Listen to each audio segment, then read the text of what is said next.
주의 성령이 내게 임하셨으니. 말씀 봉독하시겠습니다. 오늘 읽을 말씀은 마가복음 15장 33절에서 41절까지 말씀입니다. 제6시가 되매 온 땅에 어둠이 임하여 제9시까지 계속하더라. 제9시에 예수께서 크게 소리 지르시되 엘리 엘리 나마 사박다니 하시니 이를 번역하면 나의 하나님 어찌하여 나를 버리셨나이까 하는 뜻이라. 곁에 섰던 자 중 어떤 이들이 듣고 이르되 보라 엘리야를 부른다 하고 또 한 사람이 달려가서 해면에 신 포도주를 적시어 갈대에 끼워 마시게 하고 이르되 가만두라 엘리야가 와서 그를 내려주나 보자 하더라. 예수께서 큰 소리를 지르시고 숨지시니라. 이에 성소 휘장이 위로부터 아래까지 찢어져 둘이 되니라. 예수를 향하여 섰던 백부장이 그렇게 숨지심을 보고 이르되 이 사람은 진실로 하나님의 아들이었도다 하더라. 멀리서 바라보는 여자들도 있었는데 그 중에 막달라 마리아와 또 작은 야고보와 요셉의 어머니 마리아와 또 살로메가 있었으니 이들은 예수께서 갈릴리에 계실 때에 따르며 섬기던 자들이요 또 그 외에 예수와 함께 예루살렘에 올라온 여자들도 많이 있었더라. 아멘. 예수님께서는 십자가에 못 박혀 돌아가셨습니다. 이것이 계속해서 15장에 흘러가고 있는 하나님의 말씀의 내용입니다. 그 시각을 보니 오늘 본문에서처럼 유대 시각으로 제6시, 그래서 로마 시각으로는 제12시, 그래서 곧 오후 12시 경이 되자 온 땅에 어둠이 임하였다라고 성경은 말씀하고 있습니다. 가장 밝아야 하는 그 오후 12시에 그 정오에 오히려 사람들이 많이 모여 있었던 그 예루살렘 온 땅이 어두워졌다고 성경은 말씀하십니다. 그리고 유대 시각으로 제9시, 로마 시각으로는 제3시가 되었을 그 오후 3시경에는 이 어두움이 계속 되었다라고 성경은 말씀합니다. 새벽 6시가 되기도 전에 그 전부터 많은 새벽을 새면서 기도하셨던 예수님께서 사람들에게 잡히셨고 재판을 받기 시작하셨습니다. 오전 9시가 될 때까지 3시간 동안 모진 고통을 로마 군사들에게 받으셨습니다. 그들에게 참된 종교 지도자일 수밖에 없었던 예수님이 도리어 그들을 그렇게 알려주어야 할 종교 지도자들로부터 온갖 모함과 온갖 거짓으로 이 재판의 그 모든 수치를 당하셔야 했습니다. 이른 아침부터 정신적으로도 육체적으로도 그 수많은 고통을 당하신 예수님께서는 자신이 매달려 십자가에 못 박히셔야 할 그 십자가를 지시고 사람의 도움을 받으사 골고다 언덕에 오르셨습니다. 오전 9시에 이르러서 예수님께서는 이 땅에 오신 바로 그 목적이신 죄인들의 죄를 용서해 주시기 위해서 십자가에 못을 박히셨습니다. 두 손과 두 발에 그 큰 못이 박혔고 그곳에서 예수님의 피가 흘러나왔습니다. 오후 12시가 될 때까지 이러한 고통이 계속되었고 예수님은 그렇게 십자가에 매달리신 채로 유대 광야의 그 뜨거운 햇볕을 그대로 받으시며 육신의 고통과 피 흘림의 그 아픔을 겪으셔야만 했습니다. 오후 3시가 될 때까지 그러게 6시간이 넘는 시간 동안 그 십자가에서 모든 비참한 고통을 겪으셔야 했습니다. 하나님 앞에서 가장 영광스러운 절기인 이 6월절 절기를 앞두고서 그들을 구원하여 주신 그 하나님께 무한한 감사와 찬송을 그렇게 돌려야 하는 그 6월절 절기에 앞두고서 예수님께서 이렇게 그 전부터 아침부터 모든 고통을 당하셨다고 성경은 기록하고 있습니다. 그리고 예수님께서는 이 모든 고통을 거부하지 아니하시고 십자가에 기꺼이 못 박히셔 달리셨다라고 성경은 말씀합니다.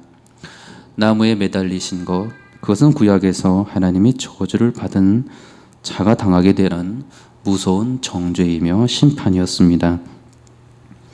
신명기 21장에 그 시체를 나무 위에 밤새도록 두지 말고 그 잘에 장사하여 내 하나님 여호와께서 내게 기업으로 주시는 땅을 더럽히지 말라. 나무에 달린 자는 하나님께 저주를 받았습니다 라고 말씀하셨습니다. 이 말씀을 알고 계신 예수님께서는 그렇게 될 줄을 아시면서도 친히 나무 십자가에서 하나님의 저주를 받은 자가 되시기로 하신 것입니다.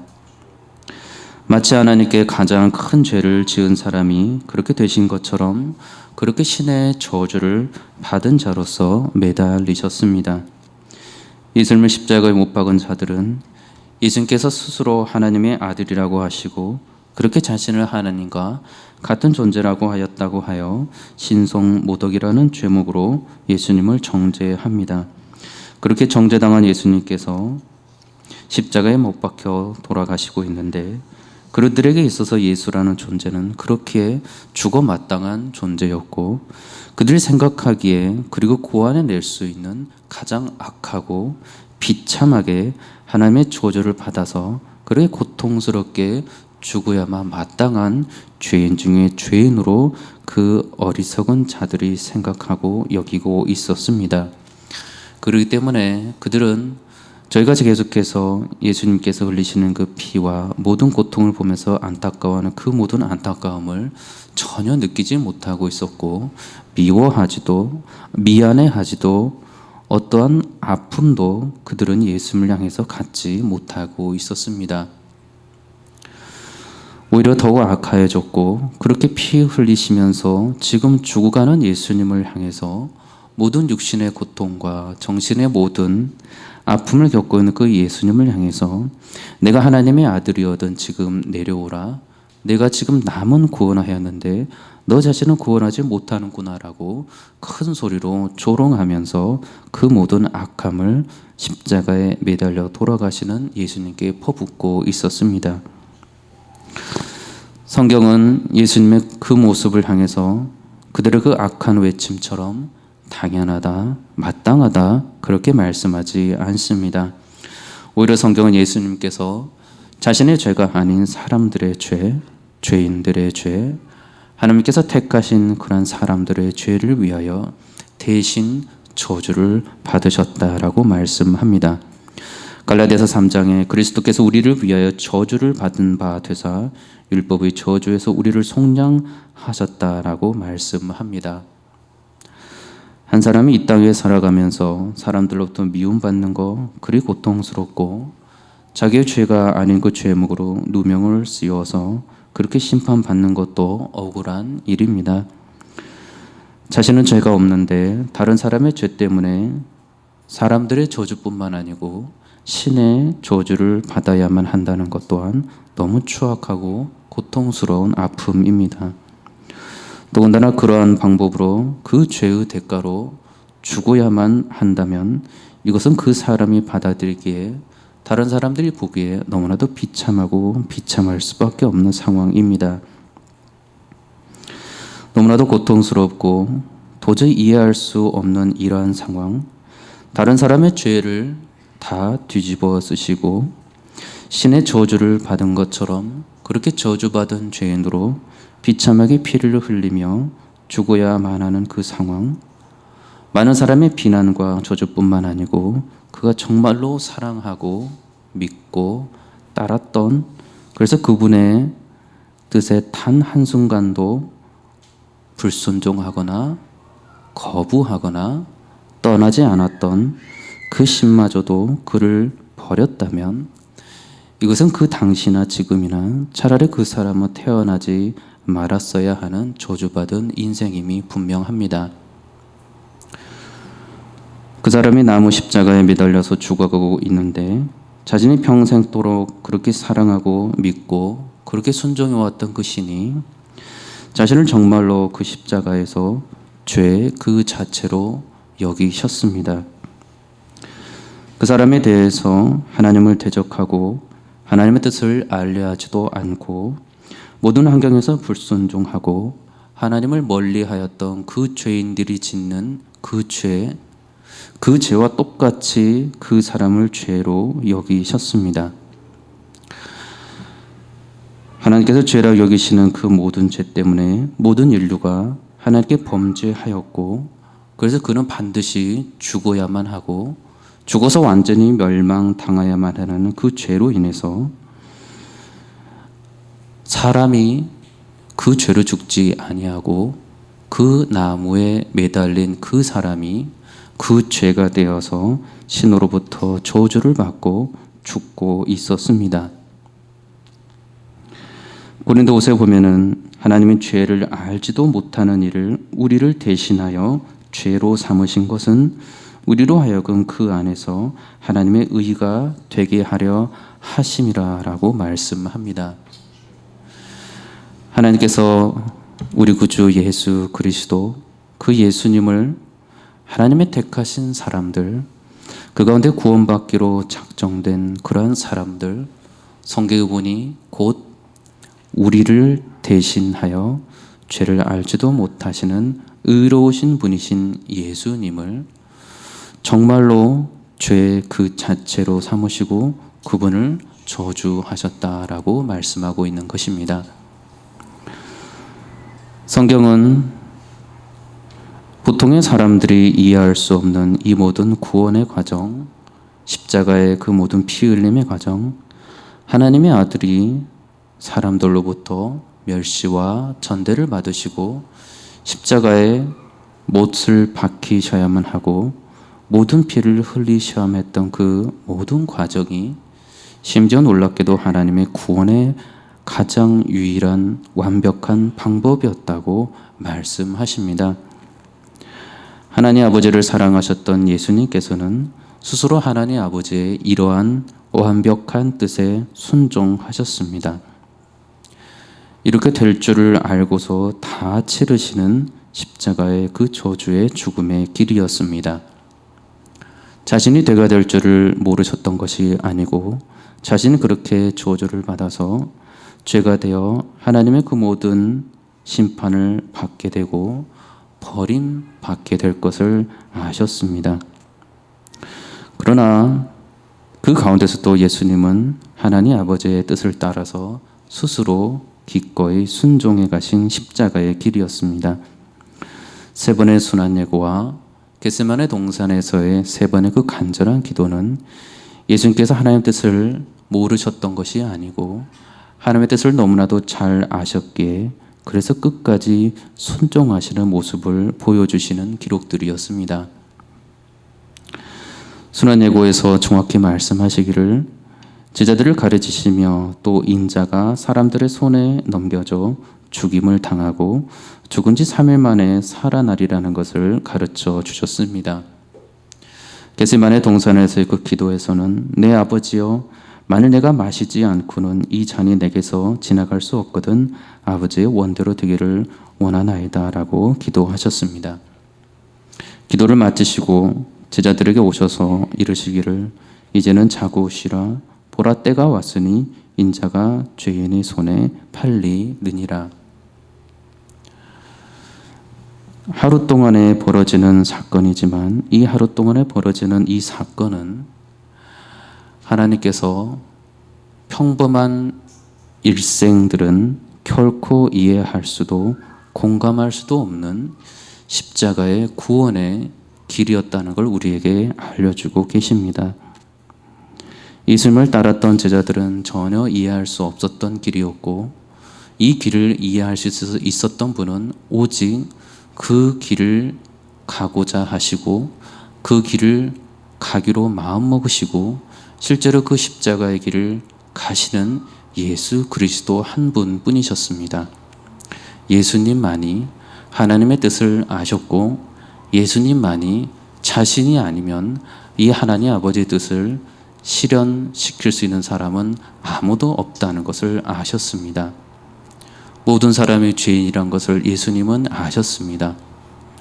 자신을 통하지 아니하고서는 이 하나님의 구원의 길이 결코 사람들에게 펼쳐질 수 없다는 것을 예수님께서는 아셨습니다. 이 죄의 저주로의 길로 가야만 그 모든 아름다운 구원의 길이 정말로 이루어질 수 있는 길이라는 것을 예수님께서는 아셨습니다.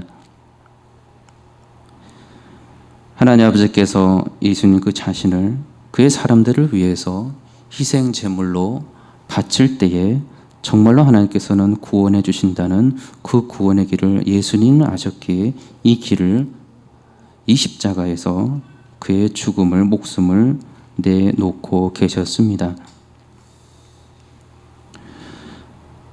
하나님과 사람들 사이에, 하나님과 죄인들 사이에, 하나님과 그의 택하신 그 죄인들 사이에 완전한 화평과 완전한 생명과 완전한 구원과 완전한 거룩과 영원한 생명이라는 이 하나님의 아름답고 무한한 영광이 가득한 이 뜻을 이룰 수 있는 그 유일한 길이 바로 십자가에서 예수님께서 돌아가시는 길이었습니다.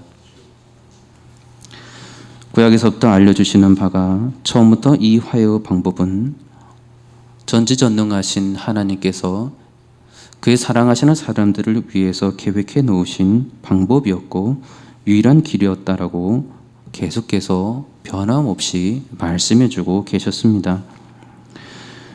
레위기에서도 말씀하기를 사람이 만일 화목제의 제물을 예물로 드리되 소로 드리려면 수컷이나 암컷이나 흠 없는 것으로 여호와 앞에 드려야 한다라고 말씀해주고 있었습니다. 여호와의 화제물 앞에 위에서 불사를 것이고 이같이 제사장이 그가 범한 죄에 대해서 그를 위하여 속죄할 것이고 그제서야 그가 사함을 받으리라고 이미 정해 놓으셨습니다. 로마서에서는 이 예수를 하나님은 그의 피로써 믿음으로 말미암는 화목 제물로 세우셨다라고 말씀하시고 하나님께서 길이 참으시는 중에 전에 지은 죄를 간과하심으로 자기의 의로우심을 나타내려 하셨다라고 말씀하셨습니다. 요한일서에서도 예수님은 우리 죄를 위한 화목 제물이니 우리만 위할 뿐 아니요 온 세상의 죄를 위하심이라고 말씀하셨습니다. 그러한 길, 유일한 죄 사함을 받는 길, 유일한 구원의 길, 유일하게 하나님 아버지와 화해함을 받을 수 있는 길, 그 길은 흠 없는 제물, 오직 사람으로 이 땅에 오셔서 그러나 또한 성자 하나님이신 예수 그리스도만이 가능한 그러한 화목 제물로서 바쳐드려야 되는 방법이었습니다. 예수님께서 이 땅에서 완전한 사람으로 완전한 하나님으로 살아가시면서 죄인인 사람은 결코 하나님 아버지와 맺을 수 없고 나눌 수 없는 깊고도 한 번도 변함이 없는 영원한 그 아름다운 사랑의 교제를 하셨습니다. 그래서 요한복음은 이 예수님과 하나님 아버지의 이 놀라운 관계에 대해서 여러 차례 말씀해 주고 있습니다. 요한복음 17장 예수님의 기도 가운데서도 말씀하시는 바가 아버지와 아버지께서 내 안에 내가 아버지 안에 있는 것 같이 그들도 다 하나가 되어 우리 안에 있게 하사 세상으로 아버지께서 나를 보내신 것을 믿게 하옵소서 기도하셨습니다. 요한복음 14장에서는 내가 아버지 안에 거하고 아버지는 내 안에 계신 것을 내가 믿지 아니하느냐라고 말씀하셨습니다. 요한복음 10장에서도 내가 행하거든 나를 믿지 아니할지라도 그 일을 믿으라. 그러면 너희가 아버지께서 내 안에 계시고 내가 아버지 안에 있음을 깨달아 알리라 라고 말씀하셨습니다.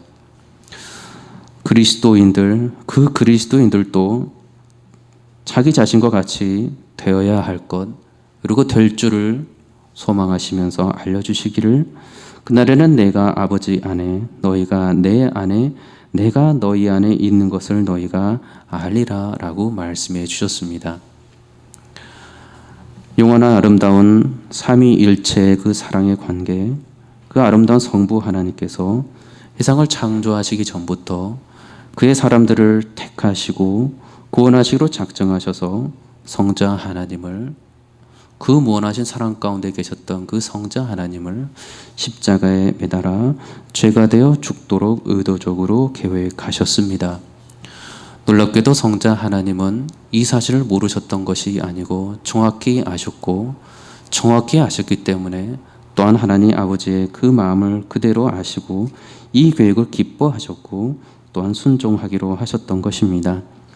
성령 하나님께서도 이것을 모르시는 것이 아니었고 이것을 정확히 아셨기에 계속해서 성령 하나님께서는 그 놀라운 성자 하나님을 통한 이 하나님 아버지의 구원의 계획이 반드시 이루어질 것이고, 그리고 계속해서 죄인들을 향하신 크고 놀라우신 하나님의 큰 사랑이 그의 택하심을 받은 사람들에게 계속해서 깨달아 알도록 알려주고 계셨던 것입니다. 예수님께서 겟세마네 동산에서 땀방울이 핏방울이 되도록 기도하셨다라고 말씀합니다. 그리고 그때 나누어 주셨던 아름다운 간구가 요한복음 17장에 그의 사람들을 위해서 해주신 간구가 있습니다. 아버지가 내게 주신 자도 나 있는 곳에 나와 함께 있어 아버지께서 창세 전부터 나를 사랑하심으로 내게 주신 나의 영광을 그들로 보게 하시기를 원하옵나이다.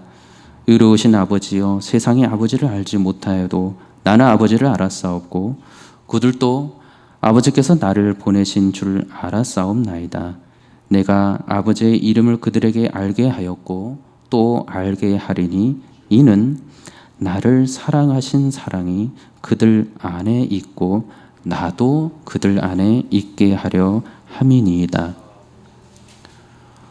오늘 저희가 부른 그 찬양, 온전히 영광 가운데 무한한 영광을 찬송할수록 특별한 깊은 신학적인 많은 말씀이 없더라도 주께서 나와 함께 해주실 때 그렇게 해서 보여주시는 그 영광이 얼마나 크고 아름다운지를 성령께서 계속해서 알려주시기 때문에 그 영광을 반복해서 찬양해도 언제나 우리 마음 가운데 기쁨과 감사의 전율이 흐를 수밖에 없습니다.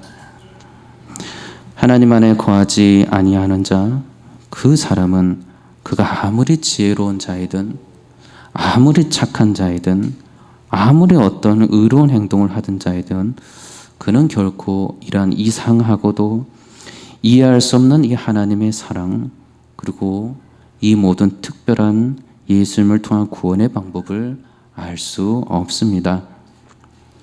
죄인을 구원하시는 이 성자 하나님께서 십자가에서 보여주시는 그 대속하심의 그 사랑은 그렇게 그분의 사랑 안에 거하는 사람이 아니라면, 그 은혜를 입은 자가 아니라면 누구도 깨달아 알 수 없습니다. 성령 하나님께서 알려주시지 않는 자는 반대로 성령 하나님께서 알려주시는 자는 하나님의 말씀을 깨닫게 하여 주시는 그 참된 그리스도인들은 사람들이 이해할 수 없는 이 놀라운 방법에 감사하고 이 특별한 사랑을 신기하게 이해하고 신기하게 알고서 감사와 찬송을 올려드릴 수 있습니다. 그래서 신자들의 고백은 거짓이 없이 진실로 구원하여 주신 예수 그리스도와 그렇게 십자가에 못 박혀 돌아가시는 아버지 하나님을 무자비하다 하지 아니하고 너무나 감사하고 너무나 귀하시고 너무나 고마우신 분으로 찬송과 영광을 올려드릴 수가 있는 것입니다. 그렇기 때문에 우리 그리스도인들 안에서는 우리는 너무나도 기쁜 감사의 고백을 합니다. 그리스도 밖에 있는 사람들이 그리스도의 고백을 들을 때는 너무나 끔찍한 고백이고 너무나 무서운 고백이고 너무나 잔인한 고백입니다. 죄인이 나를 위해서 신의 아들이 신으로부터 저주를 받은 것에 대해서 무한히 기뻐하고 감사하는 것, 그리스도 안에 거하지 않으면 이 구원의 기쁨이 십자가로부터 왔다는 사실에 어찌 그들이 이해하고 어찌 그들이 그리스도인들을 받아들일 수 있겠습니까? 로마서에서 말씀합니다. 우리가 아직 연약할 때 기약대로 그리스도께서 경건하지 않은 자를 위하여 죽으셨도다. 의인을 위하여 죽는 자가 쉽지 않고 선인을 위하여 용감히 죽는 자 혹 있거니와 우리가 아직 죄인 되었을 때에 그리스도께서 우리를 위하여 죽으심으로 하나님께서 우리에 대한 자기의 사랑을 확증하셨느니라. 우리가 원수 되었을 때에 그의 아들의 죽으심으로 말미암아 하나님과 화목하게 되었은즉 화목하게 된 자로서는 더욱 그의 살아나심으로 말미암아 구원을 받을 것이니라. 그뿐 아니라 이제 우리로 화목하게 하신 우리 주 예수 그리스도로 말미암아 하나님 안에서 또한 즐거워하느니라. 10절과 11절의 말씀처럼 죄인을 대신해서 예수님께서 친히 하나님 아버지께 화목 제물이 되셨고 하나님께서는 이것을 정말로 흠이 없는 의로운 제물로 다 받으셨습니다. 예수님으로 인해서 영원히 죽어서 멸망당할 수밖에 없는 원수였던 그 죄인이 그리스도 예수 안에서 하나님과 화목을 누리게 되었습니다. 용서함을 받았고 새로운 생명과 영원한 생명과 거룩함을 선물로 받게 되었습니다. 그뿐만 아니고 오늘의 그 말씀처럼 성령의 인도하심으로 이 땅에서 하나님의 나라를 누릴 수 있게 되었습니다. 그리스도께서 다시 오실 때에 새하늘과 새 땅의 그 거룩하고 아름다운 곳에서 하나님의 완전한 공의와 사랑으로 다스려지는 그 나라에서 그 또한 그 다스림을 받으며 영원히 살아갈 수 있는 영광을 약속받았습니다. 이 모든 축복이 그리스도 예수 안에서 실제로 이루어졌고 지금도 이루어지고 있으며 앞으로도 영원히 이루어져 갈 것입니다. 그렇게 이 축복은 그리스도 안에서 믿음으로 받아들이는 구원받은 사람들은 실제로 눈에 보이고 실제로 손에 잡히는 실체가 되어서 정말로 기뻐하고 즐거워합니다. 믿지 않는 사람들이 그리스도인이 예수 그리스도가 나를 위해서 십자가에 못 박혀 돌아가셨다는 것을 기뻐할 때 이해하지 못하는 것처럼 그들은 하나님의 나라가 죽지도 않았는데 이 땅에서 그들이 누리고 있는 것을 전혀 이해하지 못합니다. 그러나 그리스도 안에 거하고 정말로 그리스도 안에 사랑하며 아름다운 교제를 누리고 있는 그 성령의 사람은 성경의 말씀처럼 그 축복이 이 땅에서부터 실체의 축복이 됩니다. 그렇기 때문에 그들은 진심으로 구원받은 기쁨을 노래하고 성령 안에서 우리에게 주시는 하나님의 나라를 정말로 누리며 감사하며 살아갈 수 있습니다. 다시 오셔서 우리에게 주시겠다고 약속하시고 우리에게 예비하셨겠다는 말씀하셨던 그 아름다운 처소가 보이지 않는 처음 온 곳에서 언젠가는 이루어질, 내가 죽고 난 뒤에 한참의 세월 후에 언젠간 이루어질 그 희미한 보상이 아닌 놀랍게 성령 안에서 실체로 보여지고 실체로 만져지고 실체로 기다려지는 그 아름다운 하나님의 나라로 바라볼 수 있게 되는 것입니다. 그렇기 때문에 하나님의 나라를 믿음 가운데 강력하게 외칠 수 있습니다. 흔들림 없이 말할 수 있습니다. 그 실체로 맺혀지는 그 모습과 외침을 듣고서 믿지 않는 자들이 어리석다 말하고 그것이 거짓이라 말하고 그를 참이라고 말하냐고 그렇게 우리를 조롱할 때에 정말이라고 그 하나님의 나라는 지금 내 안에서 이루어지고 있다고 그 하나님의 나라는 새하늘과 새 땅에서 정말로 이루어질 것이고 반드시 그것은 그리스도 안에서 이루어진 아름다운 약속이라고 아름다운 나라라고 말할 수가 있게 되는 것입니다. 그것이 그리스도인들에게 주시는 너무나도 크고 놀라운 축복의 선물이며 확실한 약속입니다. 이렇게 아름답고 귀한 것, 이것을 알고 계셨고 이 모든 것을 주시기로 이미 작정하셨던 예수님, 그 예수님께서 십자가에서 절규하신 그 외침은 죄인일 뿐인 사람들에게는 상상할 수도 없는 고통과 아픔이었습니다. 오후 3시에 예수님께서 크게 소리를 지르셨습니다. 엘리 엘리 라마 사박다니. 말씀에 번역하면 나의 하나님 어찌하여 나를 버리셨나이까. 이어서 예수님께서 큰 소리를 지르시고 숨지셨다라고 기록합니다. 요한복음에서는 예수님께서 모든 일이 이미 이루어진 줄 아시고 신포도주를 받으신 후에 다 이루었다라고 말씀하시고 영원히 떠나셨다라고 기록을 하고 있습니다.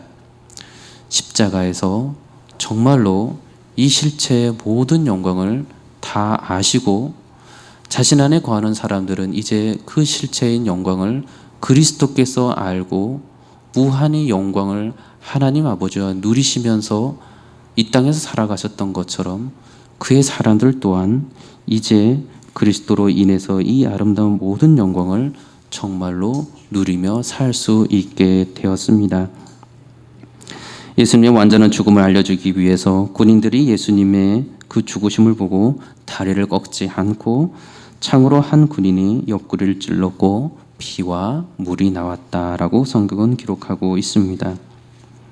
완전히 돌아가신 예수님, 그래서 그 십자가에서 자신의 모든 피를 흘리시고 하나님께로 나오는 모든 죄인들의 그 죄를 대신 짊어지시고 죄가 되셔서 그 죄의 용서함을 받으신 예수님, 이렇게 함으로써 구약에서부터 그렇게 예언되어 왔던 첫 사람 아담에게 약속해 주셨던 예수 그리스도를 통한 아름다운 완벽한 구원 계획이 완성되었습니다. 그리고 매우 특별한 사건이 벌어졌는데 그것은 바로 성전의 그 성소로 따로 구별되어 있었던 지성소와 그 바깥을 구분해서 가리고 있었던 성소 휘장이 찢어진 사건이었습니다. 예수님께서 돌아가신과 함께 성경은 오늘 보니 성소 휘장이 위에로부터 아래까지 찢어져 둘이 되었다라고 기록을 하고 있습니다. 가장 거룩한 곳, 휘장 안쪽에 하나님의 그 영광이 머물러 있는 증거궤가 있는 곳이 바로 이곳이었습니다. 출애굽기 26장에서 그 휘장을 갈고리 아래 늘어뜨린 후에 증거궤를 그 휘장 안에 들여놓으라. 그 휘장이 너희를 위하여 성소와 지성소를 구분하리라 라고 이미 말씀해 주셨습니다. 이 휘장 안에는 하나님의 영광이 머무는 곳이었기에 아무나 들어갈 수가 없었고 대제사장만이 들어갈 수 있었으며 아무 때나 들어갈 수도 없었고 죄 사함을 위하여 기도할 때 들어가서 하나님을 만나 배울 수가 있었습니다. 이 모든 것을 히브리서가 예수님과 관련해서 바로 해석해서 그의 사람들에게 알려주시기 시작하셨습니다. 오직 둘째 장막은 대제사장이 홀로 1년에 한 번 들어가되 자기와 백성의 허물을 위하여 드리는 피 없이는 아니하나니 성령이 이로써 보이신 것은 첫 장막이 서 있을 동안에는 성소에 들어가는 길이 아직 나타나지 아니한 것이라. 이 장막은 현재까지의 비유니 이에 따라 드리는 예물과 제사는 섬긴 자는 그 양심상 온전하게 할 수 없나니 이런 것은 먹고 마시는 것과 여러 가지 씻는 것과 함께 육체의 예법일 뿐이며 개혁할 때까지 맡겨둔 것이니라. 그리스도께서는 장래 좋은 일에 대제사장으로 오사 손으로 짓지 아니한 것 곧 창조에 속하지 아니한 더 크고 온전한 장막으로 말미암아 염소와 송아지 필요하지 아니하고 오직 자기의 피로 영원한 속죄를 이루사 단번에 성소에 들어가셨느니라. 그리스도인에게 있어서 매일 감사하고 그리스도인들에게 있어서 그리스도의 영광을 아는 것, 그리스도인들에게 있어서 하나님의 영광, 하나님 나라의 그 위대하심을 매일 알고 살아갈 수 있는 것, 그래서 오늘 이렇게 히브리서 말씀하여 주시는 대제사장이신 우리 구주 예수 그리스도께서 나와 같은 죄인을 위하여 십자가에 못 박혀 그의 모든 피를 흘려 돌아가셨다는 그 사실로부터 가능합니다. 예수 그리스도를 바라볼 때 그 십자가의 묵상이 우리한테 깊어지고 나 같은 죄인을 사랑하셔서 내가 감당할 수도 없고 이해할 수도 없는 그 무한하신 사랑과 무한하신 영생이라는 것과 무한하신 거룩함이라는 것과 한 번도 변할 것이 없는 성도들 간의 그 아름다운 사랑을 새하늘과 새 땅에서 누릴 수 있게 되는 것, 그것이 그리스도의 그 피 보혈을 묵상할 때에 가능합니다. 그리고 그렇게 묵상할 때 우리가 그 기쁨은 계속해서 알려주시는 기쁨입니다. 화평이 되게 하시고 모든 담을 허물어 주셨고 원수된 것을 자기 육체로 허무셨다라고 에베소서는 말씀합니다. 그렇게만 끝나는 것이 아니고 나 혼자만 그렇게 예수님을 알아서 나 혼자만 영원히 외롭게 신앙생활하는 것이 아니고 나 혼자서만 예수님을 만나서 그렇게 예수님과 즐거워하는 동고동락이 되는 것이 아니고 놀랍게도 더 나아가서 가까운 데 있는 자들에게 평안을 전하셨으니 그로 말미암아 우리 둘이 한 성령 안에서 아버지께 나아감을 얻게 하려 하셨다라고 말씀해 주셨습니다.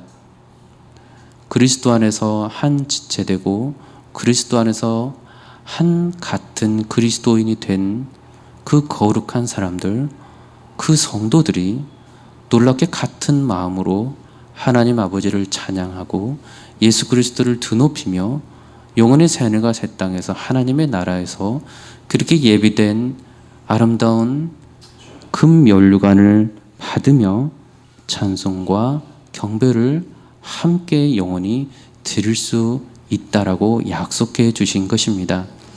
그것이 이 땅에서의 작은 모형이나마 교회입니다. 그렇기 때문에 성경은 교회가 사람의 것이라고 말하지 않습니다.